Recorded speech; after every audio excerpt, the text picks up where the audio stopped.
Good afternoon, everybody, and welcome to the Rundown. It's a very special edition of the Rundown. This is the 100th edition, the 100th episode of the Rundown, and we plan on bringing you some of the best news we could bring you all 100 episode long. So we're just going to jump right into it. My name is Mike Peworski. I am your co-host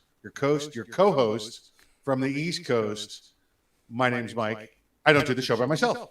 No, you do not, Mike. I am Craig DeLuz. I will be your co-host, coming at you from the left coast, behind the Sierras, in California. But we very much appreciate you tuning in. This is Mike. I just can't believe that we're already at 100 episodes. 100 episodes. It's almost like we're 100 days into it. It's very similar. Very similar. So, well, minus a few weekend days here and there.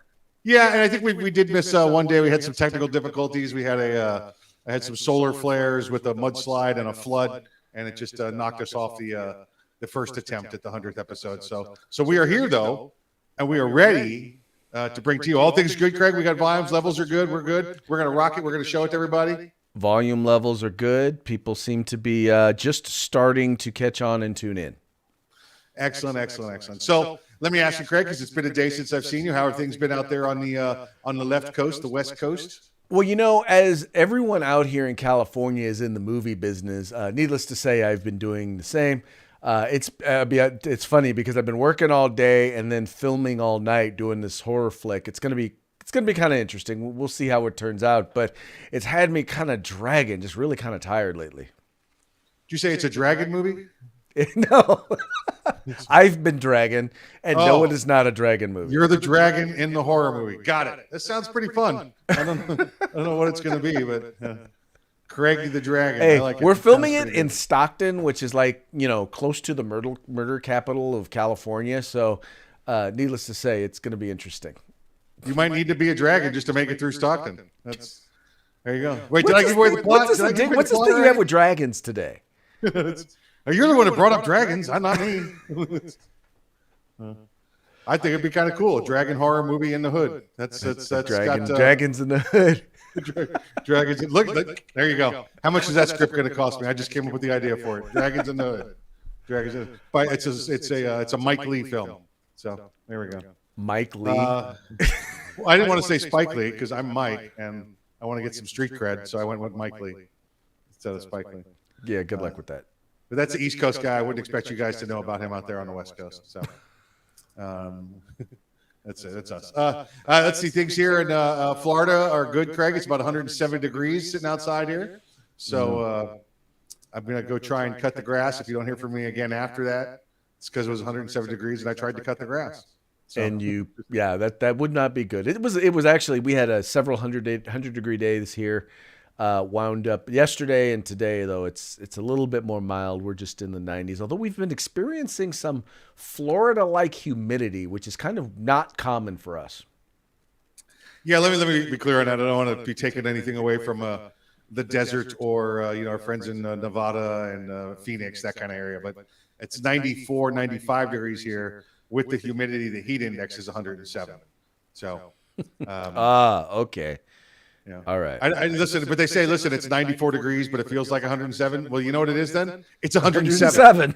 It feels like 107. It's 107. Okay, it's just the way it goes. So, same thing with the wind chill. Oh, it's 50 degrees, but with the wind chill, it's 30. Then it's 30. Okay, right. Stop that nonsense.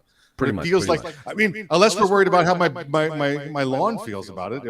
My grass was okay with the wind chill, but not the regular temperature. So we're the ones that matter. Okay, we're the ones that matter. So right. Well, no. Wait. No. Now, remember, Black Lives Matter. I don't know if you say all lives matter, then that makes you a racist. So I did say all lives matter, but I'm also talking about you say all weather matters.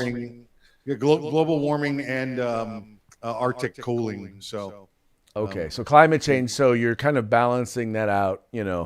That's how you're filling the equity gap. Yeah. Hey, do you recall? Listen, I actually had this conversation the other day with somebody. Do you recall when we were in elementary school, maybe even junior high, that the big scare that was coming was the new ice age? Oh yeah, most definitely. Okay. I was telling that to somebody the other day, perhaps a generation younger than us, and they were like, "No, it's always been pollution causing the global warming." I'm like, "No, like 30 years ago, we were worried about another ice age." And Well, no, and that's why we went from global cooling to global warming, and now they just call it climate change. So no matter anytime we have screwy weather, it's all the fault of pollution. listen, I had relatives move from New York to Florida because they were worried about the coming ice age. They thought, I guess they figured Florida was far enough. It's just that'd get them away from the glaciers moving after them. So, hey, Mikey, before we move on, let's go ahead and say a big thank you to our sponsors real quick. let's do it. Let's talk about our good friends at Grid Defense and Guerrilla Machining. Grid Defense and Guerrilla Machining this week. Today's prize, right? Today's feedback prize. If we get some responses here on our 100th special episode, is going to be this 9.5 inch or 10.5 inch 5.56 barrel brought to you from our good friends over at Guerrilla Machining. So we will be handing that out if we get the activity, the volume, and interaction that we're looking for. So I know, it's funny how quickly people forget. It's like you go off the grid for a couple of days, and people forget. It's like, dude, it's 3:00 Eastern. It's noon in California on the West Coast. Don't they know it's time for the rundown? it is time for the rundown. Ladies and gentlemen, what do we have for you? Lifetime Supply of Turtle Wax. Speaking of that, let's get to the rundown. All right, enough banter. That's enough time for everybody to tune in. Folks, if you haven't picked that up yet, that's what we do. We do a little of the banter up front. So by the time we get to the news, everybody's gotten their alerts on their phones, and you can tune in and watch us do the news. So let's talk a little Afghanistan.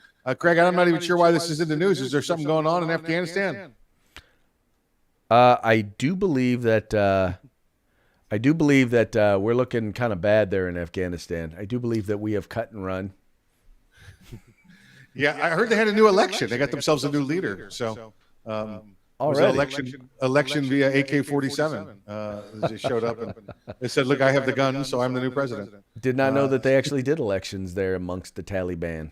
Well, it's like we wave the gun around and we elect to be in charge now. So that's. So would it be like offensive to call them the Tallywhackers instead of the Taliban? I do not think so. As long as we don't have to have a lineup of them and try and pick one out, that would be kind of weird. But it's up to you, I guess. That's a West Coast thing. So okay. So let's just talk about it real quick.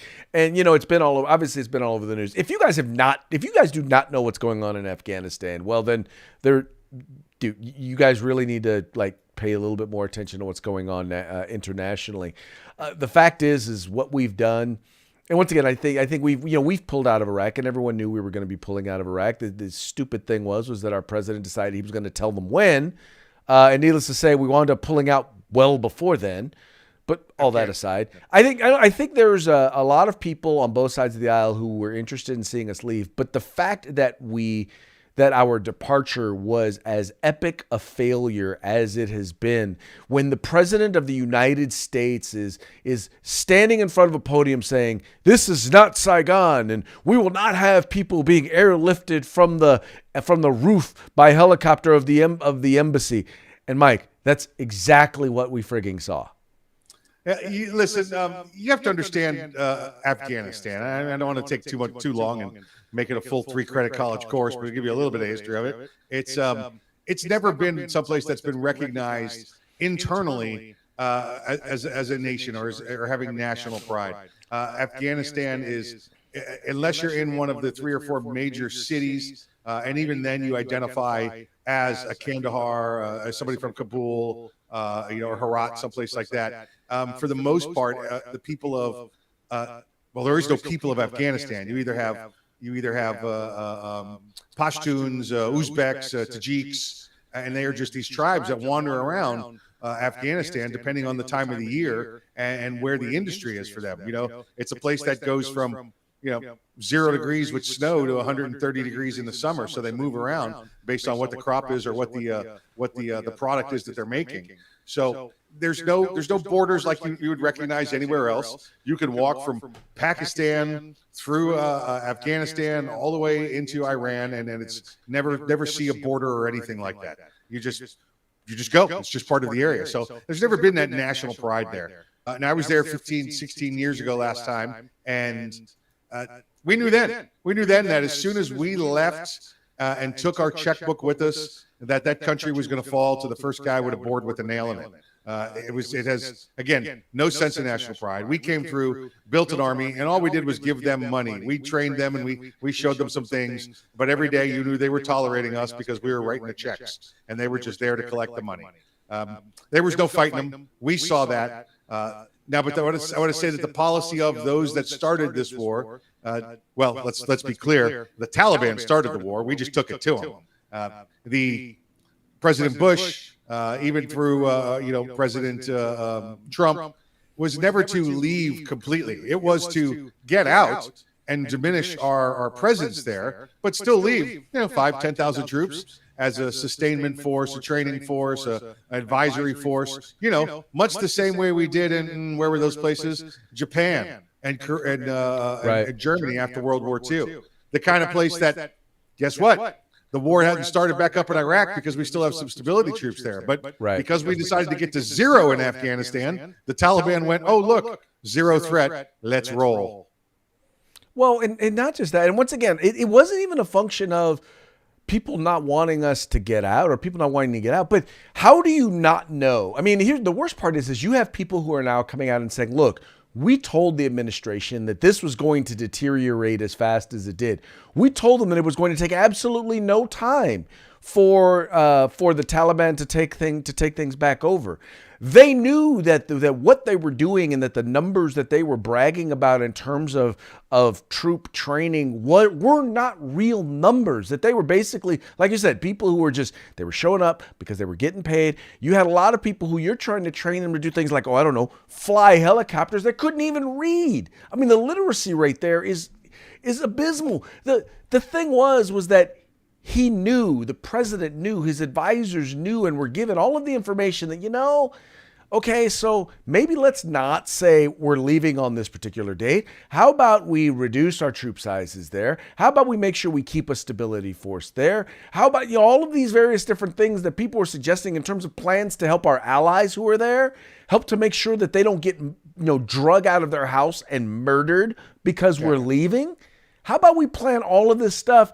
And Biden administration had no desire to do any of it. They were like, no, that's not going to happen. That's not going to happen. And exactly what they said wouldn't happen happened. Yeah, no, they had a number on a calendar. September 11th was the 20th anniversary of the 9/11 massacres, and they decided that's when they were going to get out by. They're going to take everything out, all the people out. We're going to leave tons of equipment behind, evidently. And listen, he had people lying to him. This is what happens all the time. You get the top generals, you get these ass kissers in there that want to be, make that third star or fourth star, so they're going to go in there and lie to them and keep their fingers crossed. Well, anybody that's ever been over there in that country, I don't care if it was a private or a general, knew that place was never going to be able to defend itself for more than 5 minutes when left on its own. And that's exactly why, what happened. And that's why you have to be able to lean on the civilian advisors in your administration to be able to have enough experience to know that and advise you of that.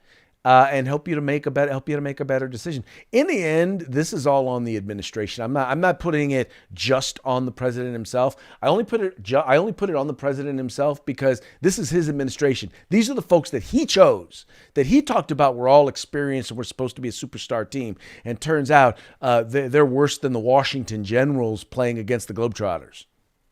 Yeah, they made the Taliban look like the Globetrotters. Yeah, and listen, I will say it is Biden's fault. He got up there the other day and said the buck stops there. So guess what? You picked the team, right? You should have picked Barkley, right? Like that girl in the commercial. The worst part about the buck stopping there is under his administration, it's only really worth about 15 cents now. Yeah, that's true. That's true. Unless you go to China, you go to the Ukraine, you get a bunch more of them though. They'll give them to you. Well, if your name's Biden, sorry. All right, let's keep rolling. Let's keep rolling about President Biden. Now that we're not going to be spending all of this money in Afghanistan doing nothing, I guess what we're going to do now is give historical rises and increases in food stamps to those people that have refused to go out and get jobs after the COVID because they're too scared to go, or they're already getting paid too much to stay home. So what are we going to do about that, Craig? How are we going to deal with that? We're going to give them more money and more benefits, because that's how you, ladies and gentlemen, buy votes. It's how you buy votes. That's pretty much all it is. It's what he's talking about doing right now is basically buying votes. Gavin Newsom is doing the same exact thing as he faces a recall here in the state of California. Let's just give them money. Let's just send them money. Let's send them checks. And in this case now, let's give them free food. Well, let me put it this way. I'm not going to say that he doesn't realize this, but the people who are getting it don't realize that eventually all of this stuff has to be paid for. Eventually, someone is going to pay the bill. The bill will eventually come due. As they say, there's no such thing as a free lunch. In this case, no such thing as a free lunch, breakfast, or dinner. But eventually, someone's going to have to pay the price. And what we're seeing now is massive spending. And like you said, getting people dependent on the government. And what happens is you start factoring in, okay, well, I got these food stamps. I'm now going to be depending on these things.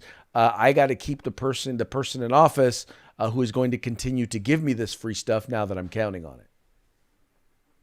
Yeah, listen, Craig, I've said for a while here, that one of the things that's going to happen when I'm president is that we're going to get rid of the right to vote if you receive public assistance. Now, if you get VA benefits, that's yours. You've earned that. If you've gotten unemployment, you've paid into that, whether it be the 3-month or the 6-month. That's your money. Now, if the government decides to subsidize that afterwards, no, you're out. You're out. If you're collecting your Social Security check after you retire, that's your money.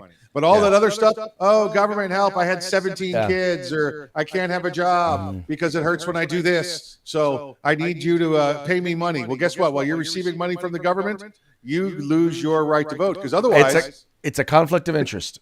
It's a clear conflict of interest. It's a conflict of interest. Would we do that in the court system? Would you think we'd let that happen in the court, Craig? Your Honor, I would like to introduce the star witness, who, by the way, is on the payroll for you, Your Honor, and the defendants. Is that cool? We're all cool with that? Okay, good. Now let's go back in the jury box and vote. Well, as Fiber Optic there on YouTube points out, he says, just another step towards a path on dependency and socialism. But, hey, as he also noted, America is generous, especially when it comes to our weaponry.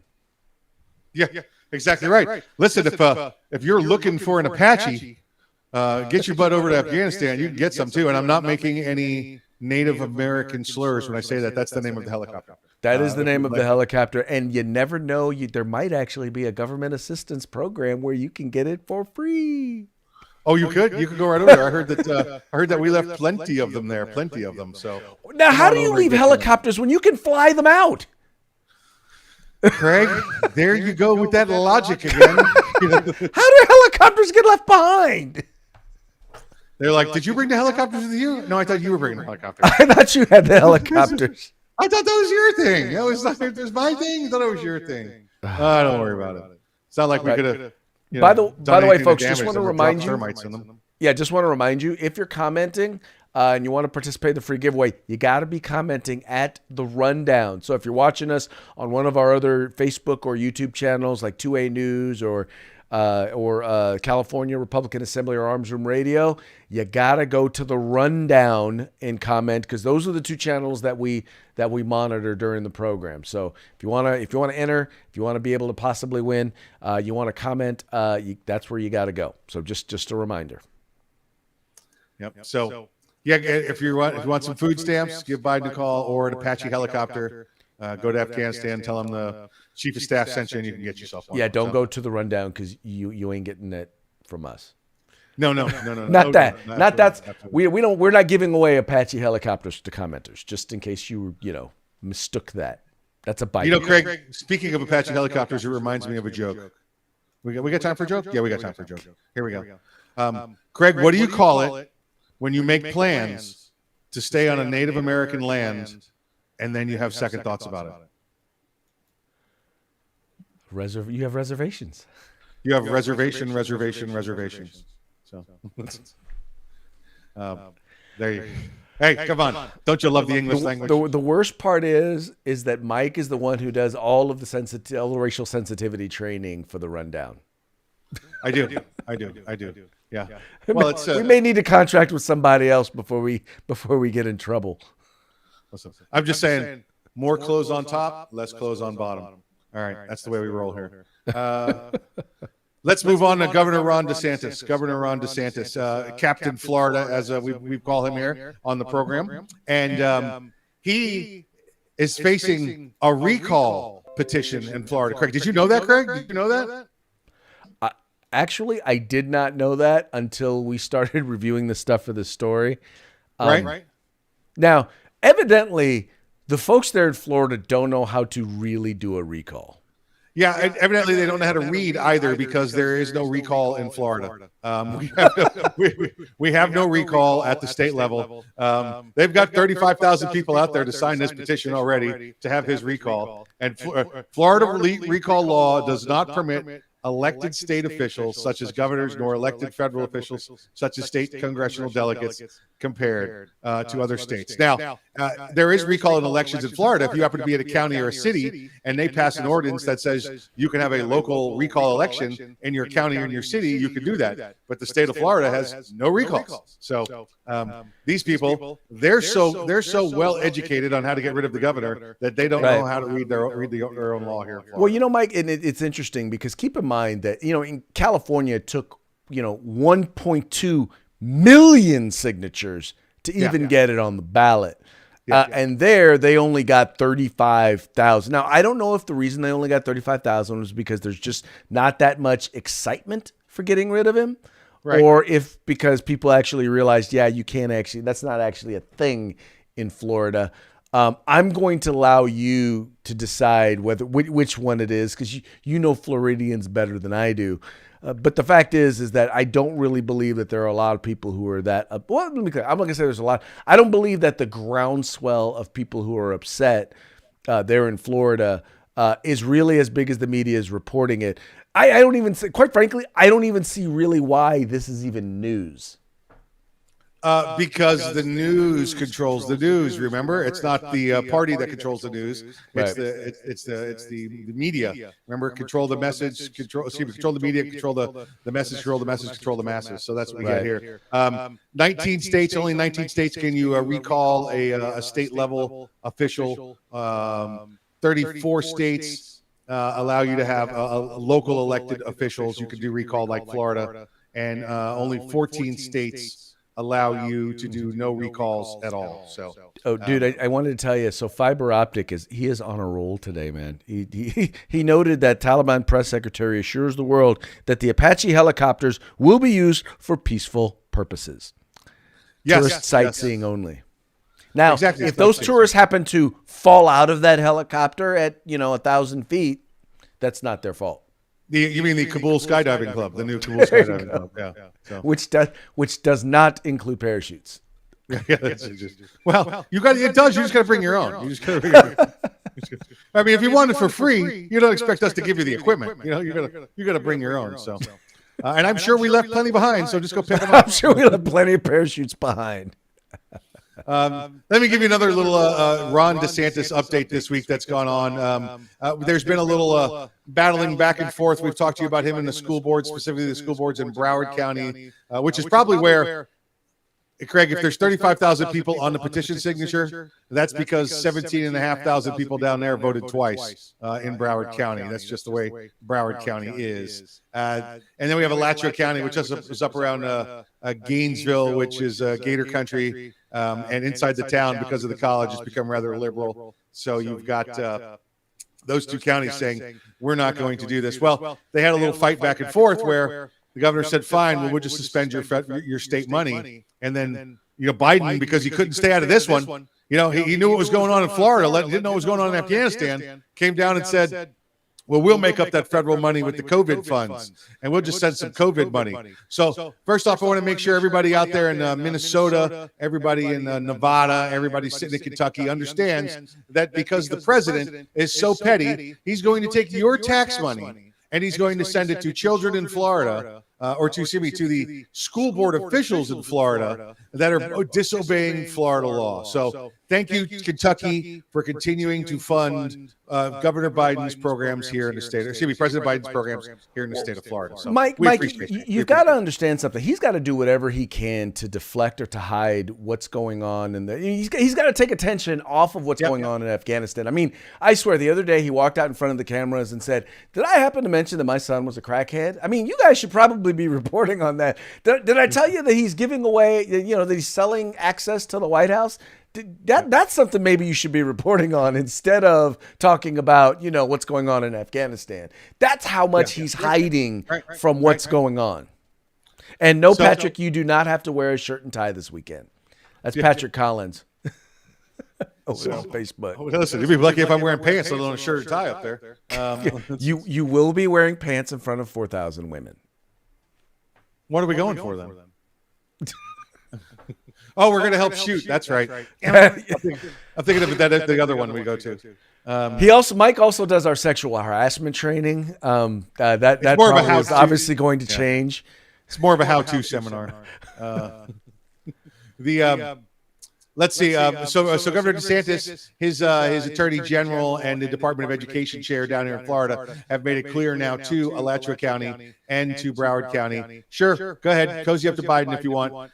You're the one breaking Florida law. We're prepared to remove you from office and arrest you if need be. Yep. So he's laying it down. He's coming over and he's going, "There you go. What do you think of that? What do you think of that?"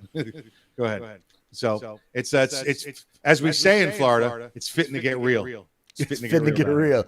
Look, Biden needs to just focus on doing his own job, because clearly he's not up to doing his own job. He probably should not be trying to do Captain Florida's job as well. Yeah, especially since Captain Florida is doing his job much better than President Biden. So, Craig, we do have an event coming up this weekend, and why'd you flash to me? I was going to let you talk about it. This is the one we're going to let you talk about. Okay. Well, then I will. Here in my notes. I will talk about it. So, we've had the opportunity, and last year was first of all, let's just say you guys all know Rick Ector. Rick Ector has been on the show. He runs an organization called Legally Armed in Detroit, or LAID. I always make the joke every time I talk to him. I said, "Hey, Rick, you got to help me get laid." Then I talked to him on the phone. My wife looks at me funny. I said, "Legally armed in Detroit, babe. Legally armed in Detroit." Anyway, so he's been doing this event for a while now, where he brings together trainers. He gets people to donate ammo, use of firearms, gets trainers to donate their time, gets gun ranges to donate their facilities. And over a weekend, he brings in women from all over the Detroit area to train them to provide very basic training on firearm safety, how to load the firearm, how to handle a firearm, and how to shoot the firearm. The system that he has developed is just phenomenal. It was so phenomenal that last year we were able to train almost 2,000 women during 2 days. We had one range on Saturday and one range on Sunday. So this year, Rick he's going big. So he's going to have 2 ranges going both days, and his target this year is 4,000 women. And once again, he's got trainers coming from all over the country, donating their time, traveling there on their own dime. He's got people who've donated ammo, use of firearms, all of that. Folks, this is going to be it's a phenomenal event. What's really, and by the way, that's where we're going to be this weekend. So this Friday, we're going to be traveling. We'll be there Saturday and Sunday. So we'll be doing interviews all weekend long with trainers and with personalities, folks who are coming once again from all over the country. And it's a really neat event because you see all sorts of people. You see black, white, brown, you see rich, middle income, poor. You see people from all walks of life, all these women, some of them liberal, some conservative, but people from all walks of life there for the same reason. And it's exciting, especially when you get a chance to see folks who are shooting for the first time. Yeah, and like I said about this a couple of times before, Craig, it's pure. There's no politics. Nope. It's about firearms safety. That's it. Nobody's trying to sell these women anything. Nobody's trying to give them a line about any politics whatsoever. It's about firearms safety, and that's it. to make sure that their family, their kids, anybody around them is safe, and maybe we could stem the tide in women as victims or as innocent people getting killed with firearms accidents. So it's going to be a great event. And now we'll be doing a little live arms room radio up there Saturday as well. So you'll be able to hear that at normal time, 3 p.m. on the Saturday program. And we'll get a rundown out to you Friday somehow. We're still trying to figure it out, but I'm sure it will. We might have more news for you tomorrow when we talk about it, but Friday for sure, we'll definitely we'll get you something. Might just be a picture of me and Craig just waving at you for 30 minutes. If nothing else, if we don't do Friday, we will definitely be doing multiple shows on Saturday. Because like I said, we're going to be doing live interviews, running it through. Gotcha. I love it. I love it when a plan comes together. Speaking of when a plan comes together, Craig, did I tell you about my time in Afghanistan? We had we introduced them to corn. Corn is a very important crop in Afghanistan, but we're going to go through the parting shot first, and I'll tell you all about Afghani corn. Okay. So let's take a look at our parting shot. But before we do, one last shot, one last look. And thank you to our friends from Grid Defense and Guerrilla Machining. We have this 9.5-inch AR barrel. Ooh, it's rifled. And we're going to be giving this away to whoever Craig says we're going to give it away to here, because he's monitoring the interactivity from the interwebs, and I cannot see that from my current seat. I mean, I normally could, but not today. It's not here. All right. Didn't come up on my screen. Clearly, in the name of capitalism, I think this is the T-shirt that I think we're all going to be looking for. I'm not perverted. I'm just Italian. I am so looking. I'm part Italian, so I actually might wind up getting one of these T-shirts if my wife will let me. Are you sure? I think we did this one already. Didn't we do this one? Did we do this one already? I think this one. I think this one we. This is because this is no sono pervertito, sono solo Italiano. Oh my God, Becky, look at that meme. Oh, we probably did do that one already. Okay. I think we were going to do the one where we were going to show the vaccinations taking place. Show the vaccinations taking place. Oh yes. Hold on. Wait. I think I know where it is. That's all right. Listen. Anytime we get to see Cuomo saying he's not perverted, he's just. It sounds so creepy when he says it too. It sounds so. And I think that's what I said the other day. In Italian, it sounds less creepy. Non solo pervertito. But does it really? No. What's that? Does it really sound less creepy when he says it? Well, listen. I'm not perverted. I'm just Italian. It sounds creepy when he says it. Yeah. Like it's a courtroom excuse or something. It sounds exceptionally creepy. Well, you know what? I have to be honest. I'm looking for it and I am not finding it here. But I do have one. I do have another one. So this is one that I actually found kind of interesting because all right. So the first thing that these guys decided to do once they got into the Capitol was, we're going to take a photo op at the president's desk. Yep. Obviously, selfies was the first thing that they had in mind. Is it just me, or does that look like they're trying to do mocking, like they're mocking the Last Supper? Can somebody? Yeah, it could be Craig. Can somebody tell me why they were wearing their masks outside but not inside? How come they're not wearing their masks inside? There we go. There's a better shot of it. There. Tell me that does not look like a recreation of the Last Supper. I don't. Yeah, listen. I do see an M4 there. By the way, it looks like that looks like it might be a Palmetto State Armory M4. That's not a military one. And I see a nice underfolder AK there. So that's pretty cool. Nice to see that those are still there. And we've got a small radio with a very large whip antenna. So.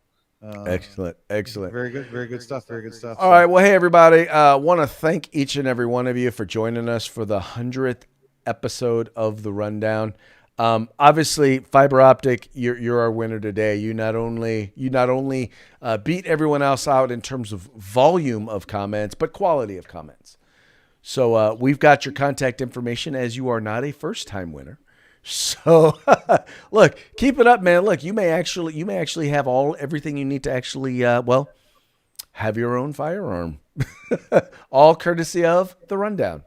The Rundown. Just like that. And our good friends at Guerrilla Machining and Grid Defense. Exactly. So, folks, very much appreciate you guys tuning in. We appreciate you liking and sharing. We've been seeing the numbers going up. And once again, we know that that's because you guys are sharing the program and telling everybody about The Rundown. Keep doing it. Keep letting folks know this is the place to be to talk about 2A news and conservative views. Remember, like, share, subscribe. Like, share, subscribe. Like, share, subscribe. Like, share, subscribe. We'll see you tomorrow on, what is it? Thursday? Thursday. I think you and I are going to try and get a head start on that here on Hump Day. Hump Day. I'll let you later.